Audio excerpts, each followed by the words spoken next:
Bonjour Denis Boide, merci beaucoup d'être avec nous. Vous êtes sénateur socialiste du Gard, membre du groupe d'études agriculture et alimentation au Sénat. Et Quentin Le Guillou, bonjour, merci d'être là. Bonjour. Vous êtes secrétaire général adjoint des jeunes agriculteurs. On va bien sûr parler avec vous pendant une demi-heure des enjeux, des défis de l'agriculture. Mais d'abord, Quentin Le Guillou, on l'a vu, depuis samedi, c'est le retour en masse des Français dans ce salon de l'agriculture. Ça met du baume au cœur des agriculteurs. Oui, ça fait du bien de voir autant de monde. C'est vrai que samedi, ça a été une journée comme ça fait longtemps qu'on n'avait pas vu. C'est un avant-Covid, on a l'impression de renaître un petit peu à tout ça. L'année dernière, c'était à demi-teinte, les gens ont hésité un peu à revenir, sont revenus. Et là, cette année, le samedi, le premier jour, était vraiment chargé, énormément de monde dans les allées, partout dans tous les halls. Donc c'est vrai que ça fait du bien, on se sent soutenu encore un petit peu. Denis Boide, c'est important, vous connaissez bien ce milieu, vous êtes sénateur, mais vous étiez viticulteur. C'est important quand on est agriculteur, exploitant agricole, ce lien avec les Français, cette rencontre, ce rendez-vous annuel. C'est très important parce que quand on voit l'image qu'ont les agriculteurs aujourd'hui avec l'agribashing, etc., on voit quand on voit des visiteurs qui sont là et qui sont en contact des agriculteurs, qui sont en contact des animaux. Et ça permet de faire un petit peu, une communication positive sur ce métier d'agriculteur qui est un métier ô combien difficile.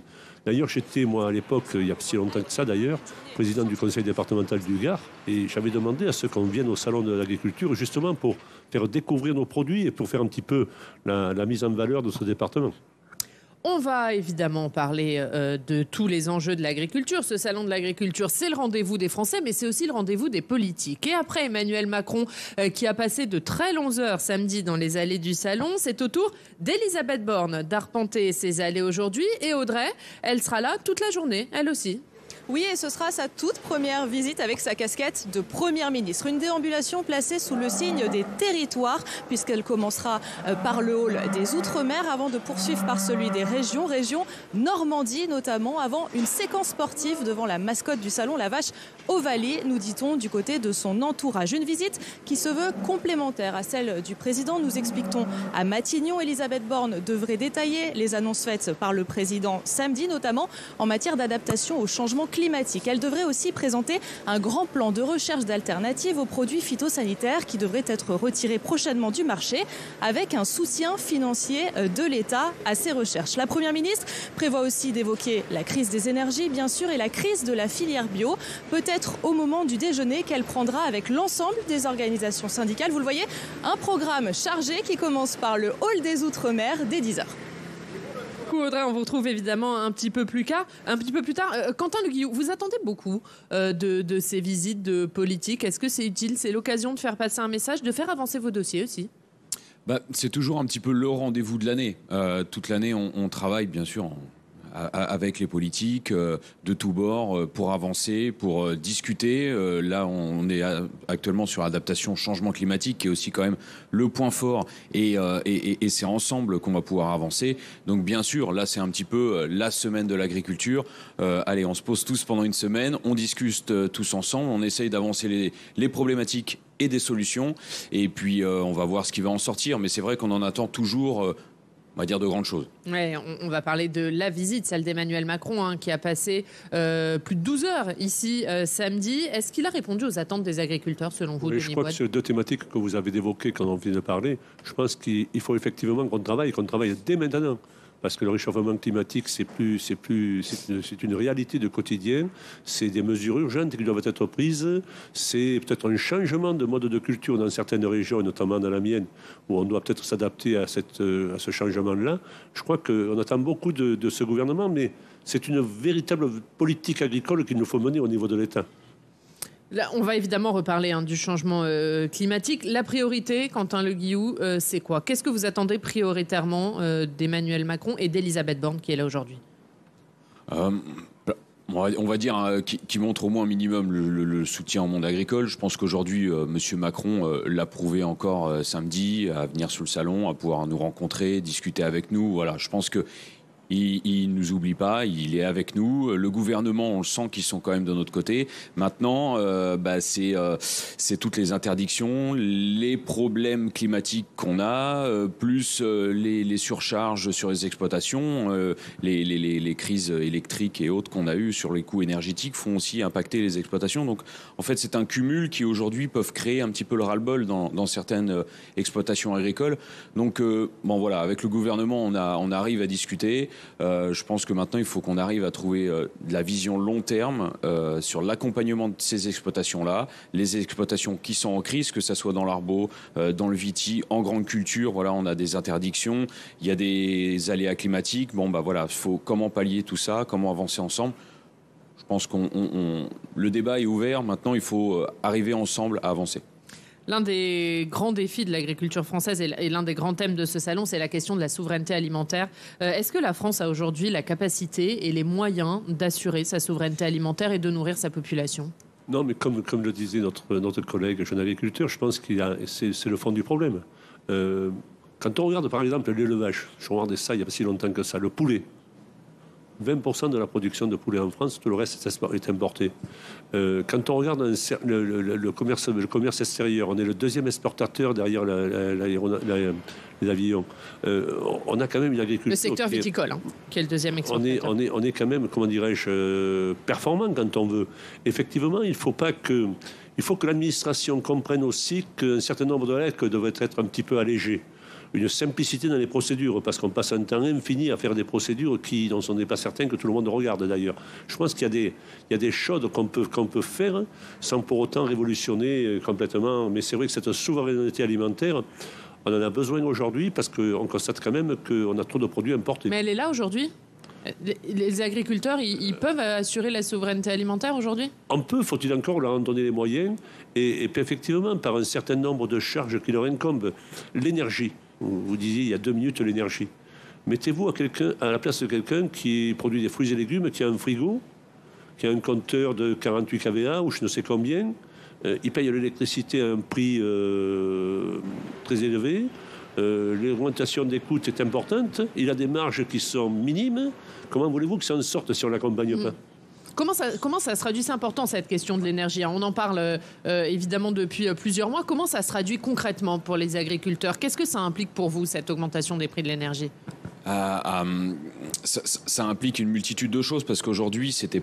il y a encore un an, c'était peut-être pas forcément le poste de charge le plus élevé sur exploitation. Aujourd'hui, c'est presque, si c'est pas l'unique poste le plus élevé, les coûts énergétiques sur les frigos, sur les transformations.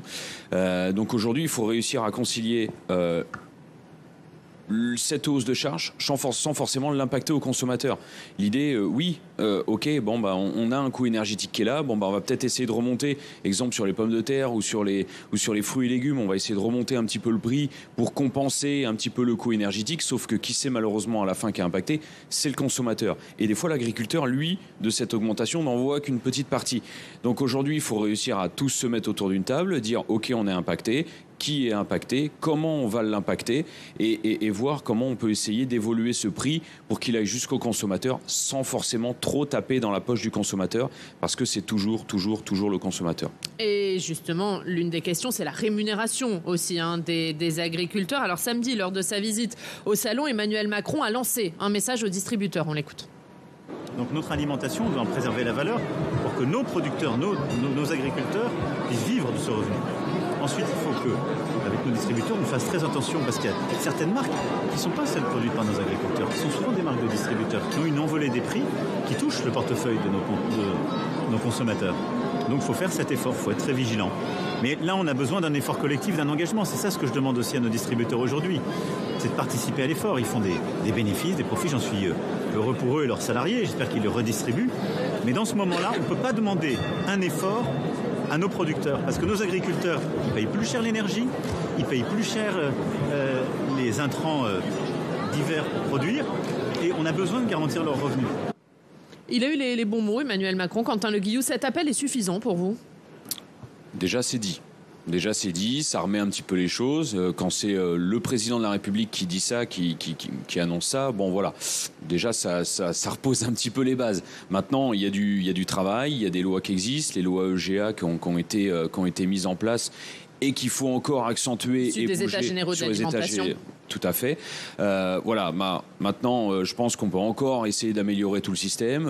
Les distributeurs, avec leur MDD, les marques distributeurs, peuvent aussi essayer de mieux jouer le jeu face au prix et au coût énergétique. Ils le jouent pas suffisamment parce que ces lois Egalim, elles avaient pour but de rééquilibrer les relations entre distributeurs et agriculteurs. Ça a été le cas ? Aujourd'hui, on a une partie des agriculteurs qui n'ont pas encore forcément confiance pour aller vers ces contrats. Nous, on leur dit, allez-y, si vous voulez un prix assuré sur du long terme, il faut aller chercher ces contrats. Donc aujourd'hui, on a du mal quand on a des agriculteurs qui nous disent problème de rémunération, mais je veux pas signer de contrat. Bon, alors faut discuter. Qu'est-ce que tu veux ? Maintenant, on essaye de dire à ces agriculteurs-là, une fois que tu as fait ton contrat, voyons en face les grandes distributions, les MDD et toutes les autres marques. Qu'est-ce qu'elles sortent ? On essaye de demander des chiffres. Moi, j'aimerais bien avoir une feuille avec qui vend combien, qui prend combien, qui a quoi. Et aujourd'hui, tout le monde est très flou. Il y a encore un manque de transparence pour vous ? Il y a un manque de transparence encore qui est là. Aujourd'hui, on connaît à peu près le prix que le producteur va vendre son produit et on voit le prix final consommateur. Où va l'entre-deux ? Demain, si on est capable de m'expliquer, OK, le coût énergétique, le transport, il n'y a pas de problème, il n'y a pas de souci. Sauf qu'on n'est pas capable de nous le fournir.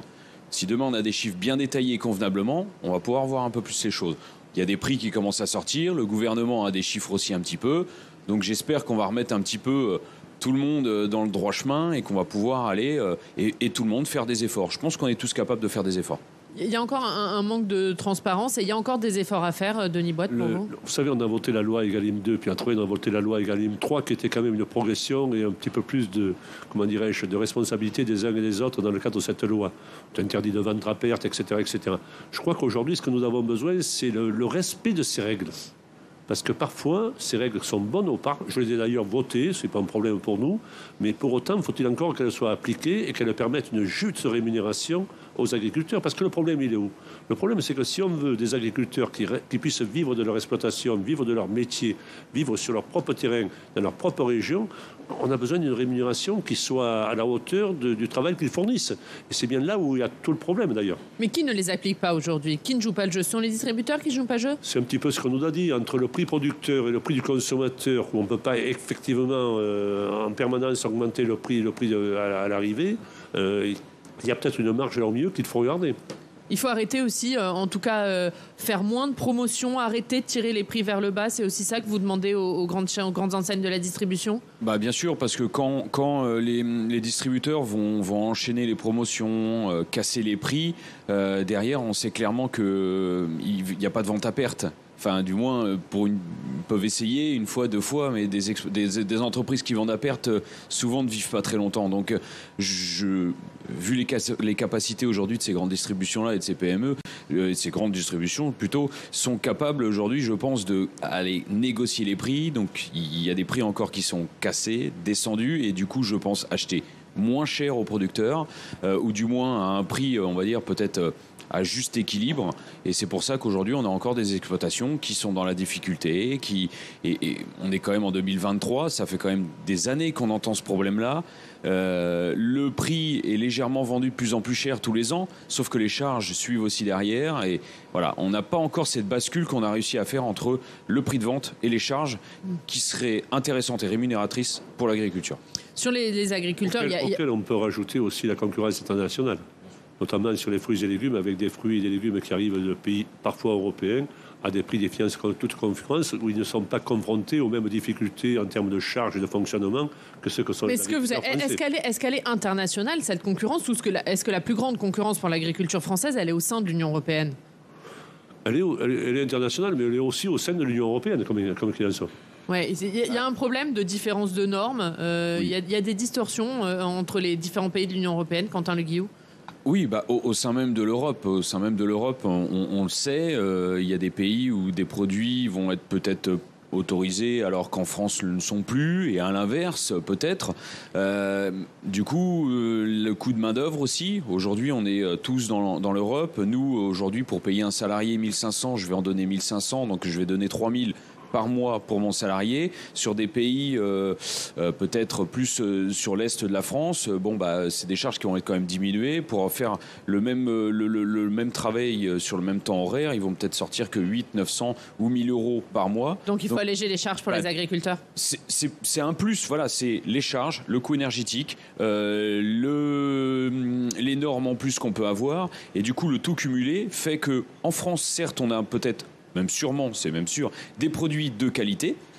Sauf qu'on n'arrive pas à les valoriser un petit peu au juste prix. On essaye plutôt de s'aligner sur un prix monde et Europe, sauf qu'on ne joue pas malheureusement dans la même cour avec tout le monde. L'autre inquiétude, et vous en avez parlé au début de cette émission, c'est le réchauffement climatique, les conséquences du climat et notamment en ce moment cette sécheresse hivernale record. Plus de 30 jours sans pluie. Audrey, vous êtes dans les allées du salon avec des agriculteurs et à vos côtés, Cécile Ducouloumier, éleveuse de vaches de race Aubrac en Lozère. Et la sécheresse n'est pas sans conséquence sur son troupeau. Oui, on a l'impression que la sécheresse ne touche que les cultivateurs, mais elle touche aussi les éleveurs. Cécile Ducouloumier, donc vous êtes éleveuse de race Aubrac. Pas facile à dire. Alors justement, en quoi la sécheresse touche votre troupeau ? Il faut savoir que nous, dans notre élevage Aubrac, sur le plateau de l'Aubrac, en fait, la ressource principale pour nourrir nos animaux, c'est l'herbe. Or, l'herbe, c'est un végétal, même qu'elle soit naturelle, elle a besoin d'eau, surtout à certaines périodes, puisque la vache va à la fois se nourrir sur place, en allant pâturer, mais aussi l'hiver, va aussi se nourrir d'herbe. Donc, on a besoin d'une bonne pousse de l'herbe, en fait, plusieurs fois dans l'année. Donc, si l'eau manque, on en vient à se poser plein de questions sur la façon de nourrir nos vaches. Est-ce qu'il existe des alternatives ? Alors c'est compliqué, il y en a, mais elles sont compliquées pour plusieurs raisons. La première, c'est que de toute façon, si l'herbe ne pousse pas là où les vaches sont, vous ne pouvez pas emmener les vaches ailleurs, se nourrir dans un supermarché ou aller chez un voisin. Donc il faut qu'elles aient leur herbe qui repousse. Et donc ça, c'est très compliqué là. Et la solution qu'on fait à ce moment-là, c'est de leur donner du foin, donc d'amener l'herbe sèche qu'on aura pu stocker. Sauf que ce foin, quand il vient à manquer, il faut l'acheter. Et le problème, c'est que souvent, quand vous manquez, de foin, c'est que vous avez manqué d'herbe. Et souvent, la région autour commence à en manquer. Il y a eu de la sécheresse aussi. Et si, comme là, ces années, si ça se passe au niveau national, en fait, le foin commence à prendre à des prix très, très élevés parce qu'il se fait un cours du foin. Donc, c'est difficile. Économiquement, vous ne pouvez pas vous permettre d'acheter plusieurs camions de foin, quoi. Justement, l'hiver 2023, c'est plus de 100 jours sans pluie. Est-ce que ça vous inquiète ? Alors oui, on se dit qu'on a encore une petite espérance, c'est le printemps. S'il pleut rapidement, la végétation va pas encore le prendre trop, les sols vont pouvoir garder de l'eau et au printemps, ça va pousser. Si ça pousse pas, il va falloir trouver des solutions qui sont encore une autre réponse à ça, c'est finalement avoir moins de vaches pour que les vaches qui restent trouvent à la fois pâturage, foin et eau là où on va les élever. Le problème après, c'est que vous voyez bien que si on diminue le nombre de vaches, on diminue aussi le revenu des éleveurs parce qu'aujourd'hui, on n'est pas gros par plaisir, parfois on augmente parce que le nombre, la vente des produits qu'on a ne suffit pas. Donc il faut en avoir un petit peu plus pour toujours garder le même revenu. Vous aviez un petit message à faire passer justement ? En fait, alors la difficulté aujourd'hui, ce serait qu'on soit sur on peut pas non plus demander des aides sans arrêt, c'est pas tout à fait ça le principe. Mais on se dit qu'il va falloir que, du coup, on trouve une alternative à ça. Ce sera une autre solution, c'est qu'on sache que le prix de la viande qu'on va fournir, elle a un coût en fait, elle a un prix, elle correspond à du temps passé, et il faut que les gens se rendent compte du vrai prix que ça peut coûter d'aller acheter une viande nourrie à l'herbe. Et j'insiste sur ça parce que nous, on est très fiers de notre élevage. Les vaches sortent, elles mangent de l'herbe, voilà. Vous le voyez, un message aux consommateurs, le prix des choses, le prix de la bonne viande. Merci beaucoup. Vous voyez, Oriane, la sécheresse qui a de nombreuses problématiques, même sur l'élevage. Merci beaucoup Audrey, évidemment. À tout à l'heure, on a entendu cette éleveuse Denis Boide. La sécheresse, elle n'a pas que des conséquences sur les cultivateurs, elle a des conséquences sur l'ensemble du monde agricole. Quelles que soient les productions, la sécheresse a de l'importance. Le réchauffement climatique, on en parle aujourd'hui, le président de la République en a parlé à l'occasion de sa visite, mais ce n'est pas un phénomène nouveau.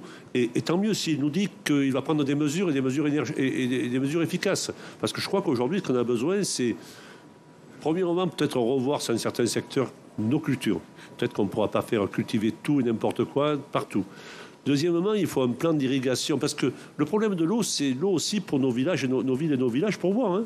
Le problème de l'irrigation des cultures agricoles, il nous faut aller vers une irrigation raisonnée, une irrigation raisonnable. Alors, je vois chez moi, en arboriculture ou en viticulture notamment, il faut aller vers du goutte à goutte. Je regarde ce qu'on fait au niveau de chez moi. Vous savez, chez moi, il y a dans le Gard où il y a trop d'eau, et auquel cas c'est des inondations dévastatrices, et voilà, mais ça part tout de suite au Rhône et tout de suite à la mer, ou alors on manque d'eau, et auquel cas c'est des grandes difficultés, y compris pour certains villages dans mon département qui n'ont pas eu d'eau cet été. Donc on a besoin de quoi? Faire des retenues collinaires. Nous avons besoin de ça. Il y a dans les années 60, on a créé le canal du Baron à 7. Je crois que ce canal aujourd'hui, ce qu'il a besoin, c'est de se développer, d'irriguer l'ensemble de ce département, en eau potable bien sûr, mais aussi en eau pour permettre aux agriculteurs de rester sur place. Et on a auditionné l'autre jour au Sénat, il y a quelques semaines maintenant, l'INRAE. Je crois qu'il nous faut rechercher aussi des cultures qui soient, comment dirais-je, qui ont besoin de moins d'eau, des porte-greffes pour les vignes qui aillent chercher l'humidité bien coulée profond, des techniques d'arrosage qui soient revues un petit peu à la baisse, etc. C'est un travail collectif qu'on doit faire. Est-ce qu'il faut des retenues d'eau? Est-ce qu'il faut des méga-bassines? Alors, je n'ai pas dit qu'il fallait des méga-bassines. On appelle les méga-bassines, c'est un sujet qui est très polémique. Commençons par faire des choses qui sont simples. Les retenues collinaires, il n'y a pas grand-chose à faire et ça permet de rester des agriculteurs, de rester sur place. Après, effectivement, voyons comment on peut, avec cette eau qui tombe en abondance pendant des périodes, notamment au mois de septembre, avec cette eau qui tombe en abondance, comment on fait pour la conserver et s'en servir au contraire l'été? Quentin Le Guillou, sur ces retenues d'eau, est-ce que les méga-bassines, on sait que c'est un sujet polémique, est-ce que pour vous, ça va devenir nécessaire pour les agriculteurs? Alors bon, le mot méga-bassine, c'est vrai que c'est un mot qui est assez fort. Sur les retenues collinaires, je suis entièrement d'accord. Sur les retenues d'eau aussi, pour moi, aujourd'hui, quand on voit la quantité d'eau, là, on se plaint qu'on a une sécheresse. Ça fait, moi, sur l'exploitation, ça fait 35 jours que dernière pluie, c'était autour du 20 janvier. J'ai eu 1 millimètre milieu de semaine dernière, donc c'est rien, ça nous a juste mouillé le sol. Ce qu'on craint, c'est que dans 15 jours, 3 semaines, d'un coup, il va tomber 50, 60 millimètres d'un coup, fort. Le sol va en profiter, mais sauf que ça va tomber peut-être en 5-6 heures. Il y a une partie qui va ruisseler, qui va prendre le fossé, la rivière, et moi c'est l'Eure, la Seine, et ça part ensuite dans l'océan. Donc là, le sol va pas en profiter, ça va pas recharger les nappes phréatiques. Ça va aller trop vite pour le sol, sauf si, j'espère, et qu'on arrive à partir sur des petites pluies longues et efficaces, pas de problème. Sauf qu'aujourd'hui, on a des aléas, des pluies qui nous tombent fortes d'un coup, qu'on n'arrive pas à récupérer, pas à stocker. Pour moi, je pense qu'avec le Varenne de l'eau qui avait été travaillé il y a 2 ans, aujourd'hui, on doit être dans la capacité d'essayer de pouvoir au moins essayer de retenir un petit peu ces eaux-là, de les stocker pour pouvoir les utiliser à bonne efficience et bon escient dans les parcelles agricoles. On a aujourd'hui une quantité d'eau qui est stockée en France, d'eau de pluie, c'est ridicule, c'est minime. Donc, alors que à l'opposé, on a des chasses d'eau à 8 litres à chaque fois qu'on va tirer plusieurs fois dans la journée d'eau potable. Et on n'est pas capable aujourd'hui de faire des retenues d'eau capables de pouvoir peut-être tenir une bonne partie de l'année les cultures, et notamment sur les fourrages où on entendait tout à l'heure Madame parler sur son foin, mais c'est problématique. Aujourd'hui, le sud de la France est touché en sécheresse depuis quasiment 1 an et demi. Le nord, on y est. On a les herbes, on voit les herbes un peu partout. Vous prenez votre voiture, vous voyez les talus qui sont d'une couleur jaune sèche. Si on continue comme ça va être problématique pour les mois à venir, et puis notamment pour l'élevage et toutes les autres cultures. Et cette question du recyclage et de la réutilisation de l'eau, elle est importante, Denis Boide. Est-ce qu'il faut revoir la loi sur l'eau? Est-ce qu'il faut permettre de mieux recycler, de mieux réutiliser cette eau? Il faut surtout revoir la réglementation. Il y a l'eau des stations d'épuration qu'on peut très bien traiter un petit peu plus et qui peut permettre de l'arrosage. C'est des quantités d'eau formidables. Je crois qu'aujourd'hui, ce qu'on a besoin, c'est effectivement comment dirais-je, que le président de la République, sur les annonces qu'il a faites, soit concrète et se retranscrise par ses administrations, parce que parfois on est un petit peu sur des administrations qui sont réticentes. Et aujourd'hui, c'est le temps. C'est le temps. C'est qu'en fait, l'urgence, on y est, en fait. Malheureusement, on y est. Alors, on peut avoir sur du vision à long terme. On travaille chez JA actuellement sur la PLOA, sur le projet de loi d'orientation agricole. Donc, on est sur une vision un peu plus long terme, mais on a aussi le temps de aujourd'hui et de demain matin, urgent. Et là, je pense que sur les rétentions d'eau, sur les nécessités d'eau actuelles et l'état de sécheresse actuel et les aléas climatiques, on est plutôt là dans de l'urgence. Et donc, il faut aller vite. Je pense qu'il faut arrêter de mettre des contraintes de normes et de faire des dossiers qui durent 1 an, 2 ans, 3 ans. Aujourd'hui, il faut accompagner. Quand c'est nécessaire et bien porté, je pense qu'il faut lâcher et partir. Denis Bois, sur ce que vous disiez, les 50 ou 60 mm d'eau qui risquent de faire dans les jours à venir et qui feront une quantité d'eau qui partira tout de suite à la mer. Quand on regarde la pluviométrie, moi je vais voir dans mon département, sur les 100 dernières années, il tombe la même quantité d'eau sur l'année. Le problème, c'est qu'elle ne tombe pas au même moment et elle tombe violemment quand elle tombe. On va passer à un autre sujet et en même temps, c'est un sujet qui vous concerne particulièrement, Denis Bois, puisque vous étiez viticulteur. La viticulture, vous le disiez tout à l'heure, c'est le deuxième secteur qui contribue positivement à la balance commerciale de la France après l'aéronautique. Et pourtant, vous n'êtes pas épargné par les crises dans le secteur de la viticulture. Alors c'est particulier parce que la baisse de la consommation en France, elle est de 2,5% par an. Donc c'est quand même pas neutre sur 15 millions d'hectolitres en France. On a eu une année 2021 avec un gel catastrophique qui a touché toutes les régions. Donc on avait une petite récolte en 2021. On a une récolte 2022 qui n'est pas une récolte exceptionnelle. Et pour autant, on a des stocks des années antérieures, et notamment le Bordelais, qui aujourd'hui demande de la distillation de crise parce qu'il y a un problème de distillation. Il faut apurer le marché. Donc je crois que le président de la République, et notamment le ministre de l'Agriculture, s'y est penché sur le dossier et on va vers une distillation qui serait importante. Il y a un plan d'aide qui a été mis sur la table de 80 millions d'euros. C'est une bonne chose. Et il nous faut 200 millions d'euros pour arriver à écouler le marché. Il en faut plus, Quentin Le Guillot ? C'est toujours le même problème. C'est bien sûr, oui, il en faut plus pour pouvoir essayer d'endiguer le problème. Malheureusement, en fait, c'est que pour beaucoup, c'est du travail qui n'a pas été fait en amont. C'est des choses qui ont déjà dû être réfléchies. C'est des remises en question, en fait, sans cesse sur les exploitations dans le monde agricole. Et je pense qu'on a des acquis. Des fois, on profite de ces acquis. On est content.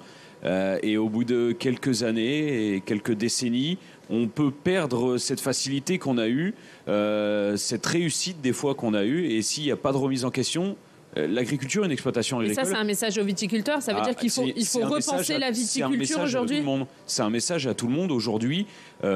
On est chef d'entreprise. Un chef d'entreprise doit sans cesse se remettre en question sur son entreprise. Un agriculteur, c'est la même. Il faut se remettre en question, voir sur du long terme, voir les visions. On a un changement climatique qui est là. On a des températures qui augmentent. Donc je pense que chaque exploitation va être amenée à faire des changements.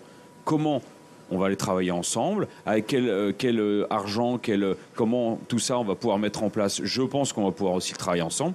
Maintenant, il faut sortir un petit peu de nos acquis, de notre bien-être et aller de l'avant tous ensemble. On est sur un problème, ce n'est pas sur un problème conjoncturel, on est sur un problème structurel aujourd'hui. Il nous faut arracher quelques hectares de vignes en France pour arriver à avoir une production qui corresponde à la réalité. Il y a une deuxième chose qu'il faut faire, c'est qu'il faut que, notamment le ministre de l'Agriculture peut y faire. On a des crédits qui sont affectés à France Agrimaire, qui permettent aux agriculteurs d'exporter, parce que nous sommes bons en exportation de vins et de spiritueux dans ce pays. Ces crédits sont tellement compliqués à obtenir qu'il nous faut là une simplification des procédures. Et effectivement, on pourra là aussi avoir de la progression sur l'export. Il est là, Marc Fesneau, le ministre de l'Agriculture. Il va vous répondre dans quelques instants. Un dernier mot, puisque évidemment l'autre secteur qui est touché, c'est la filière betterave sucrière. Suite à une décision de la Cour de justice de l'Union européenne, le gouvernement a dû cesser les dérogations pour l'utilisation des néonicotinoïdes. Mais le ministre de l'Agriculture assure que les producteurs seront indemnisés en cas de jaunisse. Vous êtes rassuré ? Rassuré, oui. Bon, c'est toujours des subventions, encore, en plus. Tant mieux, c'est très bien, on va pouvoir essayer de passer cette année. Maintenant, l'année prochaine, on fait quoi ? On recommence ? C'est encore des subventions ? Non, je pense qu'il y a un moment, c'est pareil, c'est ce que, comme on disait pour la crise, il faut se poser tout de suite en se disant on va avoir des produits qui vont disparaître, c'est sûr, dans 5, 10 ans. Comment on fait ? Qu'est-ce qu'on a en face pour les remplacer ou pour, du moins, les compléter, changer notre méthode, qu'est-ce qu'on peut faire sur tout ça ? Donc oui, on va avoir là peut-être une enveloppe qui n'est pas encore définie, qui va arriver si les exploitants sont touchés sur les pucerons. malheureusement, voilà, c'est une survie. Et je ne sais pas si ça va forcément bien aider la filière betterave, parce que, allez, ils vont y aller là cette année, mais pour moi, c'est demain. C'est l'année prochaine. Qu'est-ce qu'on fait ? Et on va voir ce que vous répond le ministre de l'Agriculture tout de suite, puisqu'il va vous succéder sur ce plateau. Merci Denis Boide et merci beaucoup Quentin Le Guillou d'avoir été avec nous suite de notre émission spéciale ici depuis le Salon de l'Agriculture. Et c'est donc l'heure de notre invité politique, c'est Marc Fesneau qui nous rejoint.